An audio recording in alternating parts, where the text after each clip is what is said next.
ভগবান শ্রীকৃষ্ণের জন্ম হচ্ছে গোকুলে। জন্ম তো কংসের কারাগারে, সেখান থেকে নিয়ে গিয়ে পিতা বসুদেব নিয়ে রাখলেন গোকুলে। গোকুল থেকে পরবর্তীকালে যখন অসুরের খুব উপদ্রব হয়, তখন পিতা বসুদেব ঠিক করেন যে অন্য কোথাও তার নগরী বসাবে। এই মন্দিরগুলো এক একটা টিলার উপরে, খুব উঁচু জায়গা। বারসানাও দেখেছো একটা টিলার উপরে, নন্দগাঁওটাও একটা টিলার উপরে। ভগবান শ্রীকৃষ্ণ এখানে পিতানন্দ এসে গ্রাম বসান। কি নাম হবে? তখন ভগবান শ্রীকৃষ্ণ বলেন এটার নাম হবে নন্দগাঁও।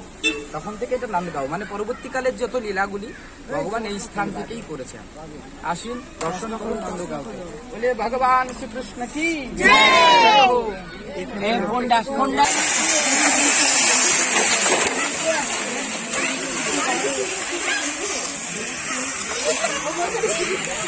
বাবা, এখান থেকে যদি পড়ে যায় কি হবে?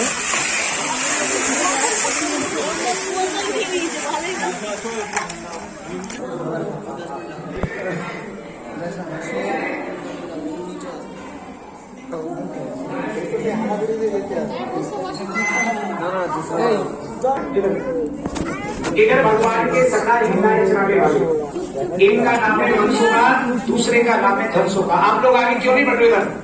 एक बार हाथ जोड़िए, प्रेम से बोलिए माखन चोर भगवान की, गौ माता की, आज के आनंद की। आज आपका अहोभाग्य है जो दामोदर मास महीने में चतुर्मास राधा जो अपने घर में आने का, बैठने का, दर्शन करने का सौभाग्य प्रदान किया है। हमारा जो मंदिर है ये पुष्टि मार्ग मंदिर है। इस मंदिर के अंदर में बाजार का कोई भी भोग प्रसाद अंदर ठाकुर जी को नहीं लगता है। हमारे जो ठाकुर जी की सेवाएं है वो आने वाले भक्तों के द्वारा हमारे इस मंदिर की सेवाओं का संचालन होता है। अगर आप लोगों में से कोई भी भक्त अपनी तरफ से ठाकुर जी की सेवा में सहयोग करना चाहता हो, उसके लिए हमारे यहाँ ठाकुर जी की छोटी छोटी 3 सेवा है। सबसे बड़ी सेवा हमारे यहाँ नंद बाबा की गौशाला है, जिसका आप जैसे लोगों से मांग मांग के उन गायों का संचालन करते हैं। जिन गायों को दूध पी के रोड पे छोड़ दिया जाता है, कोई सेवा नहीं करता है। वहां से भगवान की भोग के लिए सामग्री आती है और उसी से भगवान का भोग लगाते हैं। सबसे प्रिय ठाकुर जी को भोग माना गया है वो है माखन मिश्री। एक दिन की माखन भोग सेवा और नंद बाबा की 500 गायों में से एक गाय माता के एक दिन के चारे की सेवा पति पत्नी जोड़ा से जो कार्तिक मातम में गौ माता को चारा खिलाता है, भगवान के घर में आके उसको एक गाय दान के बराबर फल मिलता है। मात्र 501 रुपया ठाकुर जी की मक्खन मिश्री भोग सेवा है, जो एक भक्त का सुबह मंगल आरती में भोग लगता है। करने वाले 2 दिन का, 5 दिन का, 10 दिन का सेवा करते। 201 रुपया अन्नदान की सेवा है, जो आप लोग इस टाइम आए हो। दोपहर को 12 बजे राधा रानी जी का भोजन बढ़ता है।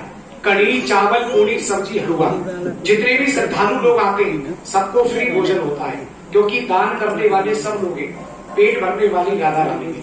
और 101 रुपया राधा रानी मैया के श्रृंगार की सेवा है, जो एक पत्नी अपने स्वाद की कामना के लिए कार्तिक मातम में राधा रानी को श्रृंगार कराती है। कोई यहाँ का टैक्स नहीं, कोई चार्ज नहीं, दुखी आत्मा से पैसा किसी को देना नहीं।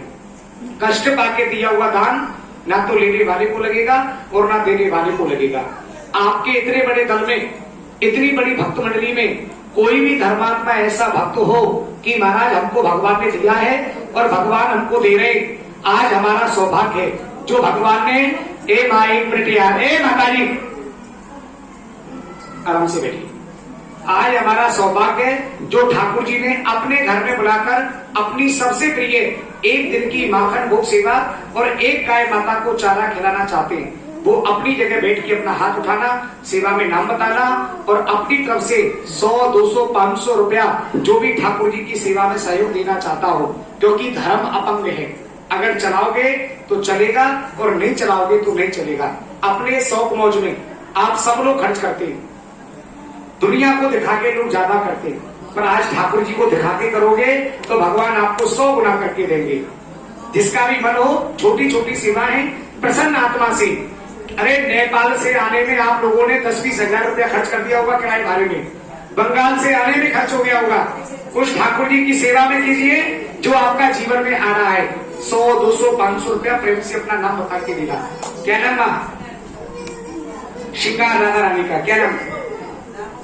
दामोदरी माताजी नेपाल वाली 101 रुपया राधा रानी मैया को श्रृंगार में ला रही है। कार्तिक माहत्म में भगवान तेरा आनंद करे, मंगल करे। बड़ी यात्रा के लिए आपको गौ रक्षा की सेवा भी करना, जो हिंदू धर्म में सबसे बड़ी सेवा है। क्या नाम? देखो तो सही आपने। एक माता नेपाल वाली 101 रुपया अपनी तरफ से अन्नदान सेवा में दिया। क्या नाम? विद्यापुर माता जी 101 रुपया श्रृंगार सेवा में दे देंगे। अटल सौभाग्यवती भाव। एक माता 101 रुपया राधा रानी श्रृंगार सेवा में दिया। राधा रानी आनंद से करे, मंगल करे। क्या नाम? क्या नाम? एक माता जी नेपाल वाली 110 रुपया अपनी तरफ से देंगे राधा रानी श्रृंगार के लिए। क्या नाम? प्रशांत आगे। एक माता जी नेपाल वाली 110 रुपया दिवस सेवा में। क्या नाम? एक माता जी नेपाल वाली 200 रुपया भंडारे में अन्नदान में दिया। क्या नाम? मीरा 100 रुपया दे देंगे राधा रानी सेवा में ठाकुर के लिए। क्या नाम? एक माता बंगाल वाली 101 रुपया दिया। क्या नाम? 101 रुपया अपनी तरफ से देंगे नेपाल वाली। क्या नाम? राधा रानी श्रृंगार सेवा में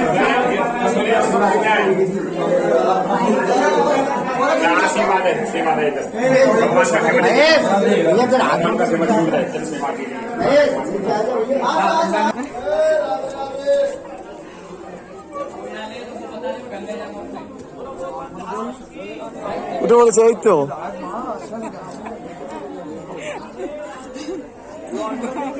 এই তো হয়ে গেছে। এই দেখুন, এটা হচ্ছে একদম নন্দ ভবনের উপর থেকে উপরের দৃশ্য। কত সুন্দর উপরের দৃশ্যটা, খুবই সুন্দর, অসাধারণ সুন্দর।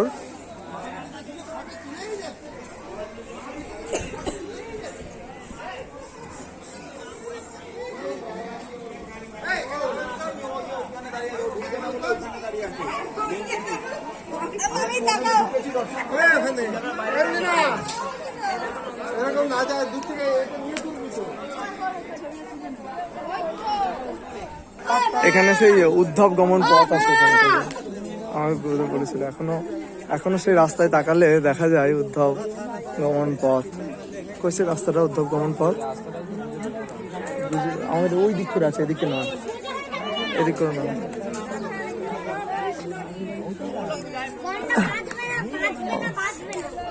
ঘন্টাটা বেঁধে রাখা আছে তো, বাজবে কি করে?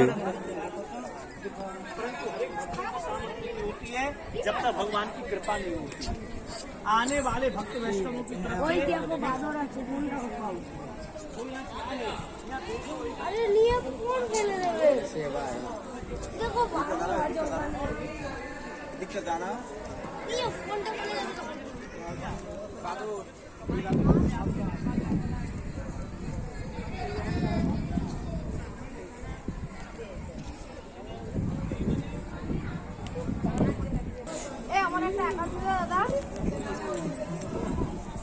একান্ত রিমনকে ধরে বসে আছি আর একা ছবি সবই দোকা একা ছবি হচ্ছে।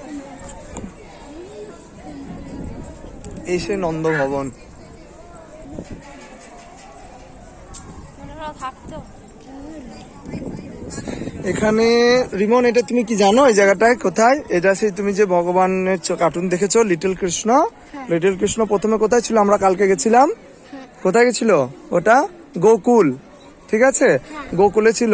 তো গোকুলে কি হয়েছে? গোকুলে যখন ছিল, গোকুলের কংস মামা বারবার রাক্ষস পাঠাচ্ছে, হ্যাঁ, দিয়ে রাক্ষস পাঠানোর প্রচুর উৎপাত শুরু হয়ে গেছে। এবার তো কৃষ্ণকে বারবার রাক্ষস পাঠাচ্ছে, কখনো পুতনা, কখনো অগাসুর, বগাসুর, এইসব বারবার রাক্ষস আসছে। হ্যাঁ, এবার কি হয়েছে? বলছে যে এত রাক্ষস আসছে তখন তো খুব চিন্তায় পড়ে গেছে। তো কি হয়েছে, যখন কৃষ্ণ গোকুলে ছিল, আমরা গতকাল ঘুরে এসেছি, সেই গোকুলে ভগবান রয়েছেন, আর ওখানে কংস একদিক থেকে প্রচুর একের পর এক রাক্ষস পাঠাচ্ছে। হ্যাঁ, রাক্ষসের খুব অত্যাচার দেখছে, এবার পুতনা আসছে, অগাসুর, বগাসুর, এই তো প্রচুর অত্যাচার। হ্যাঁ, তাহলে কি হবে রিমন?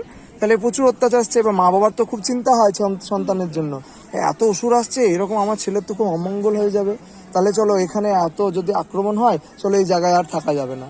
তখন কি করলেন? সব সিদ্ধান্ত নিলেন যে ওই সবাই মিলে বৈঠকে বসলেন, যে তারপরে কি ছিল, কৃষ্ণের জ্যাঠামশাই ছিলেন, তিনি সিদ্ধান্ত নিলেন আমরা এখান থেকে ছেড়ে চলে যাব, এখানে আর থাকবো না। তখন ওনারা সবাই ওই সিদ্ধান্তকে বললেন যে হ্যাঁ ঠিক আছে তাই হবে, আমরা আর কেউ এখানে থাকবো না। সেই কথা অনুসারে সবাই বৃন্দাবনে সবাই যা আছে ওই কৃষ্ণকে ভালো রাখবার জন্য সবাই মিলে কি করলো, এই লুটি পটলা যার যা ছিল বাড়ির মধ্যে, গরু, বাছুর, তারপর বাড়ির সমস্ত সরঞ্জাম, যে যেটুকু পেরেছে সেটুকু নিয়ে গরুর গাড়ি করে গমন করেছে ওখান থেকে এদিকে চলে এসছে। এই সেই জায়গা, এই পাহাড়ের উপরে এই সেই স্থান, এখানে রাক্ষসের কোনো আক্রমণ হয় না। এখনো কথিত আছে যে এখানে কোনো রাক্ষস প্রবৃত্তির মানুষজন এখনো কিন্তু এখানে প্রবেশ করতে পারে না। যাদের মধ্যে এখনো রাক্ষস প্রবৃত্তি রয়ে গেছে, এখন আমরা এখানে আসতে পেরেছি মানে আমাদের অশেষ কৃপা, ভগবান আমাদেরকে কৃপা করে এই জায়গায় এনেছেন। যাদের মধ্যে এখনো যারা এখানে আসতে পারছেন না, তাদের রাক্ষস প্রবৃত্তি ত্যাগ, মানে এখানে এসছেন মানে তিনারা রাক্ষস প্রবৃত্তি ত্যাগ করে এসছেন। ভগবানের কৃপায় আজ আমরা এসেছি। তা এই জায়গাটাই, এই পাহাড়ের টিলার উপরে তখন এসে ভগবান এসে বাস করতে শুরু করলেন। ওই ছোট্ট কৃষ্ণকে নিয়ে কৃষ্ণের বাবা মা এসে এই পাহাড়ের উপর বাস করলেন। আর এই সেই নন্দভবন, নন্দদেব এখানে ভবন নির্মাণ করে এখানে বাস করতে শুরু। এই পাহাড়ের উপর থেকে নিচটা দেখেছো কত সুন্দর। আর এইখানটা আর একটা বিষয় আছে, এখান থেকেই যখন কৃষ্ণকে এখানে ছিলেন 2 বছর 49 দিন, তাই তো শুনলাম বোধহয়। হ্যাঁ, তো তার কি হয়েছে, এখানে তো কৃষ্ণ ভগবান ছিলেন এবং এখান থেকেই ওই যে উদ্ধবজি এসেছিলেন কোথায়, মথুরায় নিয়ে যাবেন বলে, এই সেই স্থান। এখান থেকেই কৃষ্ণ বলরামকে নিয়ে যাওয়া হয়েছিল মথুরার পথে। আর এখান থেকে কোনো একটা রাস্তা আছে, উদ্ধব গমন পথ, এখনো সেই পথ রয়েছে এখানে। যে সেই রাস্তার ধারে আমরা ভাগবতে উল্লেখ পাই, কীর্তনে আপনারা নিশ্চয় শ্রবণ করেছেন যে সেই পথ দিয়ে উদ্ধব সেই রথের চাকা চলে যায়, ধুলা, শুধু ধুলাই গলাগড়ি, সমস্ত সখীরা সবাই, বৃন্দাবনবাসী সবাই তখন ধুলোয় গড়াগড়ি কান্নাকাটি করছেন। এখানেই এখন বোঝা যাচ্ছে না ঠিক, তবে এর মধ্যে ওই পথটা, ওই যে পাকা রাস্তা হয়ে যাচ্ছে মনে হচ্ছে, এইটা হচ্ছে উদ্ধব গমন পথ। এটা হচ্ছে এই দিক দিয়ে উদ্ধবজি রথে করে কৃষ্ণ বলরামকে নিয়ে গেছেন, এই যে উদ্ধব গমন পথ। এখানে প্রচুর নিচ থেকে খুব অসংখ্য সুন্দর এই সেই উদ্ধব গমন পথ। সুন্দর লীলা দর্শন করুন। আপনারা যারা আসতে পারেননি তাদেরও অশেষ সৌভাগ্য, আপনারা লাইভের ইউটিউবের ভিডিওর মাধ্যমে আপনারা দর্শন করছেন এত সুন্দর জায়গা।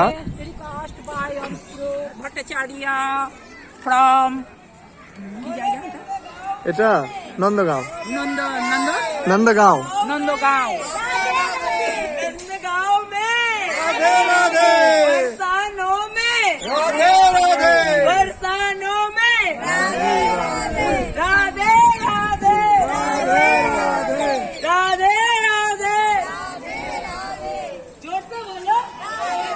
এখনো যদি ওই উদ্ধব গমন পথের রাস্তার দিকে তাকিয়ে দেখা যায়, এখনো উদ্ধব গমন পথের রাস্তায় ভগবানের লীলাগুলো স্মরণ করতে হয়। তো ওই উদ্ধব গমনের লীলাটা স্মরণ করতে করতে দেখুন আর চোখে জল চলে আসবে, যে ওদিক দিয়ে ভগবানকে নিয়ে যাচ্ছেন, গোপীগণ হাও হাও করে কাঁদছেন, সমস্ত বৃন্দাবনবাসী হাও হাও করে কাঁদছেন যে কৃষ্ণ আজ তাদের প্রাণের হৃদয়ের প্রাণ ছিঁড়ে চলে যাচ্ছে, বৃন্দাবনের প্রাণ তাকে ওই উদ্ধবজি ওই রথে করে নিয়ে চলে গেছেন। এই যে দৃশ্য, ওই রাস্তার দিকে তাকালে একটা কারুণ্যের ছায়া দেখা যায়।